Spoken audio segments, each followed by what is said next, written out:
are the first of the elf teams. They are excellent passers. Their throwers are some of the best players in the game. They are actually surprisingly tough. They they You'd think with an elf team that they'd be squishy and super easy to bash, but then they're much more resilient than you think they are. They all have armor 8. They're a very adaptive team. They can pretty much do whatever they want to do. They can bash you, they can run away from you, they can throw the ball around you. They and all of their players can become excellent. Their weaknesses are early and on. A developed high elf team is very scary. An undeveloped high elf team, they don't start with very many skills, so it's most of their advantages in their stat lines. Because of this, they don't have as much block as a lot of other teams, so they can suffer if it comes to a brawl. And like all the elf teams, they are extremely expensive. They are extremely expensive to replace. They are not at all replaceable. All of their players are valuable. In terms of difficulty, would you agree with the recommended difficulty on the screen? No, I think actually high elves, most elves are actually very easy to play on offense. The skill with elves comes in defense. That's really where the good elf players shine. Is minimizing their casualties and maximizing this screen strategy, which I've discussed before, is actually fully known as the elf screen, and it was pioneered by elf teams who just didn't want to get punched anymore, and they used their agility 4 to get out of tight spaces, and then they just create a little wall which you can only blitz one player per turn. Getting through a screen is actually very, very difficult as a lot of teams. The only thing you can do is basically tie up as many elves as you can and hope that they start rolling ones. And a screen is just posting your characters at least one block away with some space in between each of them. Exactly, covering as much of the pitch as possible with tackle zones, making it so that the enemy can only advance 1 or 2 squares at maximum per turn. That's the best form of defense for any team that can't stand up to their opponent. So the players on the high elf team, they only have 4, and they're all pretty similar. So we have their blitzers. Their positional players, elf positional players, are some of the best. They're so scary because of their stat lines. So they have movement 7, strength 3, agility 4, armor value 8. All elf players have agility 4. This means all elf players can score, all elf players can dodge, all elf players can pick up the ball. They can all throw, they can all catch. A scoring threat from an elf team can come from any of the players on the pitch. So their blitzers start with block. That is the sole reason you buy them. They're very expensive.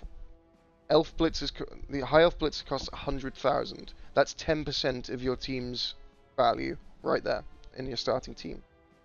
And you've got 2 of them, so a fifth of your team's value is in 2 pieces. That's one of the reasons why elf teams can struggle to get going, because if you get unlucky and you lose your blitzers early, you've lost a huge chunk of money there. So even with armor value 8, is it something that you'd want to target early on? Yes, if absolutely. You're playing against them? Absolutely. When playing against elves, you have to try and kill their positional players, especially in a tournament setting, because if you kill a blitzer or damage him or make him miss the next game, it's a huge amount of that team's worth gone. Next up, you have the catchers. High elf catchers are very scary. They're movement 8, strength 3, agility 4, armor 7. They start with catch, they do not start with dodge.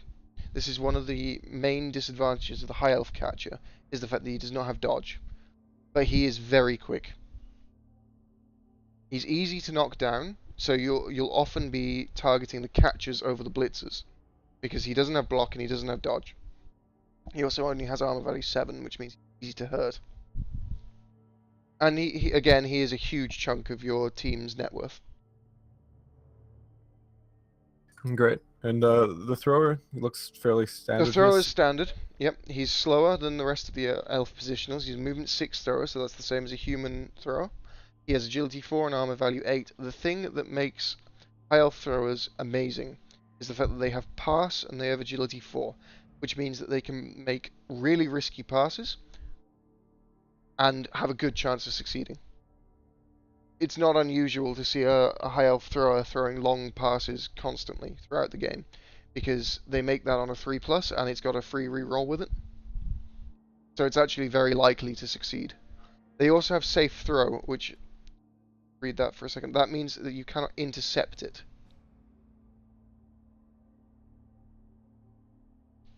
Well, rather, it's harder to intercept it, so that makes high elves able to throw over crowds of players without worrying too much about an interception. And their linemen are just stock standard elf linemen, movement 6, agility 4, armor value 8. These linemen, though, can become really scary with level ups. They can level up very quickly if they're in the right place at the right time. There's nothing wrong with scoring on an elf lineman. And they can score with agility 4. Okay, so on offense, like you said, they had a really strong catchers, throwers. I mean, with agility 4 across the board, and being relatively quick. I mean, how do you defend against this agile, far throwing team? So against all the elf teams, you have to get up in their face. The only thing you can do to defeat an elf team, if you sit back and try and defend against them, they will find a way through and they will throw over your head. You have to get up in their grill. You have to fight them. You have to limit their space. Cutting down their space is really important. Make an elf team roll dice. Elves are so expensive that they can only start with 2 rerolls if they want to have a full team. So you got to get those rerolls out of the way.